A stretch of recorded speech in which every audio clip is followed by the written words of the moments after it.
Hi friends, வணக்கம். நெருப்பு அப்படின்னு சொன்னோம்னா சுடவா போகுது இல்லை. ஆனால் மக்கள் நெகட்டிவாகவே திங்க் பண்ணக்கூடாது. பங்குச்சந்தையை பொறுத்த வரைக்கும் இறங்கும்னே சொல்லக்கூடாது அப்படிங்கிறாங்க. But it's not like that. அதாவது இப்போ ஒரு வியாபாரி இருக்கார், காய்கறி வியாபாரி. அவர் 10 ரூபாய்க்கு வாங்கினா 12 ரூபாய்க்கு விற்கிறாரு. ஸோ அவருக்கு 2 ரூபா லாபங்கிறது தெரியும். ஆனால் பங்குச்சந்தையை பொறுத்த வரைக்கும் நீங்கள் வாங்கினீங்கன்னா நிரந்தரமாக லாபம் கிடைக்கும்னு யாருமே சொல்ல முடியாது. விற்கிறீங்கன்னா அதே மாதிரி கட்டாயமாக இறங்கும்னு சொல்ல முடியாது. ஸோ விற்றதுக்கப்புறம் ஏறும், வாங்கினதுக்கப்புறம் இறங்கும். ஒரு நிலையில்லாத தொழில். அப்படிங்கிற இந்த தொழிலில் நம்ம நெகட்டிவை பிளான் பண்ணாமல் நம்ம ஜெயிக்கவே முடியாது. அதாவது preparation and planning, then after that only execution.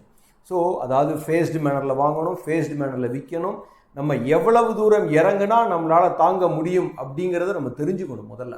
So there is no guarantee in stock market ஒன்று. அப்புறம் இப்போ இன்றைக்கி ஷார்ட் டேர்ம் வியூ அப்படிங்கிறத பற்றி தான் நம்ம இன்றைக்கி பேச போகிறோம். இன்றைக்கி ஜனவரி மாதம் 1ஆம் தேதி நிஃப்டி என்ன இருந்துச்சு? 21,727. அதை இன்றைக்கி தொட்டுட்டு இன்ட்ராடேயில் கொஞ்சம் ரெக்கவர் ஆகிருக்கு. ஸோ இந்த ஒரு வருஷம் சம்பாதிச்சதை கிட்டத்தட்ட நம்ம இழந்திருக்கோம். அதாவது இண்டெக்ஸ் ஆங்கிளில் சொல்கிறேன். நிஃப்டி என்னென்னலாம் ஏறுனுச்சு, 22,600 முடிய போணுச்சு. இப்போ 21,700, 727 அந்த ரேஞ்ச், அந்த 36 முடிய வந்துட்டு ஒரு புல் பேக் இருந்துட்டு திரும்பவும் அப்படியே ஊசல் ஆடிக்கிட்டு இருக்கு. கிட்டத்தட்ட இது நிஃப்டி ஒரு வென்டிலேட்டர் ஜோனில் தான் இருக்குன்னே நான் சொல்லுவேன். சென்டிமெண்ட் ஆனால் ஆல்ரெடி உடைக்கப்பட்டது. மிட் கேப் அண்ட் ஸ்மால் கேப்பில் எல்லாமே வீக் ஆயிடுச்சு. இண்டெக்ஸ் ஆங்கிளில் ஒரு மெயின்டைன் தான் பண்ணிக்கிட்டு இருக்காங்க. இப்போ இன்றைக்கி இந்த சார்ட்டை பாருங்கள். இது 9 day exponential moving average 27 day exponential moving ஆவரேஜை உடச்சி கிராஸ் ஓவர் ஆகி கீழே வந்திருக்கு. That indicates a short term bearishness in the market. நிஃப்டியில் இது I am talking about Nifty. Okay, அதே மாதிரி Nifty current value is below 50 day exponential moving average. 50 நாள் எக்ஸ்பொனன்ஷியல் மூவிங் ஆவரேஜுக்கு கீழே ப்ரைஸ் ட்ரேட் ஆகிட்டு இருக்கு. ஸோ அடுத்து இன்னும் பார்த்தீங்கன்னா ஒரு 100 டேயும் 200 டேயும் தான் மிச்சம். ஸோ இப்போ எலெக்ஷன் தேதி அறிவிச்சிருக்காங்க. ஒரு 7 ஃபேஸில் நடக்குது. ஜூன் மாதத்தில் தான் நமக்கு ரிசல்ட் தெரிய போகுது. அது முடிய வென்டிலேட்டரில் தான் இருக்க போகிறது. இப்போ இன்றைக்கி குறிப்பாக என்னன்னு பார்த்தீங்கன்னா, நம்ம போன வாரம் தங்கம் ஒரு இண்டிகேட்டர் கொடுக்குது. ஆனால் உஷாராக இருந்துக்குங்க அப்படின்னு நம்ம சொன்னோம். இப்போ பார்த்தீங்கன்னா யூஎஸில் இன்ட்ரெஸ்ட் ரேட் அது ஒரு இது போய்கிட்டு இருக்கு. அடுத்த வாட்டி ஜூனுமாங்க. ஸோ ஜூன்லேயும் நடக்காது, குறைக்கிறதுக்கு வாய்ப்புகள் கம்மியாக தான் எனக்கு தெரியுது. இப்போ இன்றைக்கி சத்தம் போடாமல் க்ரூட் ஏற ஆரம்பிச்சிருக்கு. $73 லோ வந்த க்ரூட் இன்றைக்கி $87, 86.5 அந்த ரேஞ்சில் ட்ரேட் ஆகிட்டு இருக்கு. ஸோ க்ரூட் ஏற ஏற ஏற இன்ஃப்ளேஷன் கட்டாயமாக ஏறும். இன்ஃப்ளேஷன் இறங்கிறதுக்கான வாய்ப்புகள் ரொம்ப கம்மி. ஸோ இன்ஃப்ளேஷன் ஏறையில் எந்த விதத்தில் வட்டி விதங்கள் குறைப்பாங்க?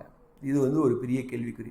இப்போ இன்றைக்கி யூகே இன்ஃப்ளேஷன் பார்த்தீங்கன்னா 3.4 which is better than expected ஒரு நியூஸ் இன்றைக்கி லேட்டஸ்ட் நியூஸ் வந்திருக்கு. பட் ஆனால் இப்போ திரும்ப க்ரூட் ஏற ஆரம்பிக்கையில் where do we stand? That is the question mark I am raising keeping here. So என்னை பொறுத்த வரைக்கும் நிஃப்டி நெக்ஸ்ட் ஒரு 3 months அப்படிங்கிற ஆங்கிள் எடுத்திங்கன்னா இஸ் வெரி வெரி ஒரு வீக் ஜோனுக்கு தான் நம்ம போய்கிட்டு இருக்கோம். அடுத்து ஒரு பெரிய சப்போர்ட் 100 டே எக்ஸ்பொனன்ஷியல் மூவிங் ஆவரேஜ் கிட்டத்தட்ட 21,300 அந்த லெவலில், 330 அப்ராக்சிமேட்டாக அந்த லெவலில் இருக்கும். அதுக்கப்புறம் பார்த்தீங்கன்னா 20,400, 500 அந்த ரேஞ்சு 200 டே எக்ஸ்பொனன்ஷியல் மூவிங் ஆவரேஜ். ஸோ இது ஒரு சைக்கிள் கம்ப்ளீட்டாக எலெக்ஷன் டயத்தில் இப்படி முடிகிறதுக்கு வாய்ப்புகள் அதிகம்னு நான் கருதுகிறேன். இது ஆகணுங்கிறது எந்த கட்டாயம் கிடையாது. I am also like you. In my view I am feeling like that. அந்த 200 டே எக்ஸ்பொனன்ஷியல் மூவிங் ஆவரேஜை தொட்டுட்டு நெக்ஸ்ட் கவர்மெண்ட் ஃபார்மேஷனுக்கு நெக்ஸ்ட் லெக் எடுக்கிறதுக்கு வாய்ப்புகள் அதிகம். அதுக்கப்புறம் அங்கே உள்ள பாலிசிஸை வச்சு தான் அது எவ்வளோ தூரம் டிமாண்ட் ஆகுது. அதாவது இப்போ என்னென்னா, இந்திய பொருளாதாரம் மட்டும் கிடையாது, உலக சந்தை அன்னைக்கு க்ரூட் எப்படி இருக்குது, அன்னைக்கு உலக அளவில் எல்லா எக்கனாமிக் சினாரியோ எப்படி இருக்குங்கிறத வச்சு தான் இது ஃபர்தர் ட்ரெண்ட். ஸோ இன்னைக்கு ஆஸ் ஆஃப் நோ ஒரு நெக்ஸ்ட் ஜூன் முடிய அப்படிங்கிற ஆங்கிளில் பார்த்தீங்கன்னா நான் 20,000 வர்றதுக்கு வாய்ப்புகள் அதிகம்னு நான் நினைக்கிறேன்.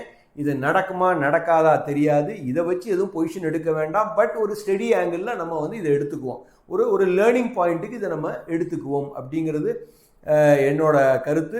நம்ம டவுன் சைடை ப்ரிப்பேர் பண்ணிக்கணும், டவுன் சைடு என்ன வருங்கிறது ப்ரிப்பேர் பண்ணிக்கிட்டு தான் முதலீடு செய்யணும். அதுக்கு நம்ம என்ன விளைவு, லாபம் வந்தால் யார் வேணாலும் வச்சுக்கலாம், நட்டம் வந்தால் எவ்வளவு தாங்க முடியுமோ அவ்வளோதான் நம்ம தாங்க முடியும்.